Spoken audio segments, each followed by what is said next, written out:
सोहळ्याचा उत्साह मुंबईतल्या वडाळ्याच्या राम मंदिरात सुद्धा पाहायला मिळतोय। वडाळा राम मंदिरात 3 दिवस विविध कार्यक्रमांचं आयोजन करण्यात आलंय। राम भक्तांची मंदिरात दर्शनासाठीही मोठी गर्दी पाहायला मिळते। विविध रंगी फुलांनी राम मंदिर सजवण्यात आलंय। तर वडाळ्याच्या राम मंदिरातून आढावा घेतला आमचे प्रतिनिधी देवेंद्र कोल्हटकर यांनी।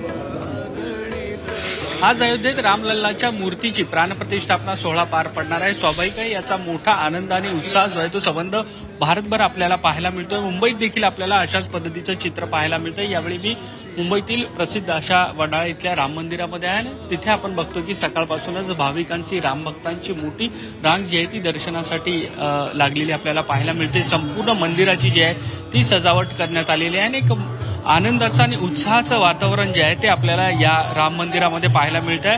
आपण या संदर्भात बातचीत करणार आहोत। इथले ट्रस्टी आपल्यासोबत आहेत। सर, काय सांगाल, कशा पद्धतीचं नियोजन जे आहे ते आज दिवसभर असणार आहे?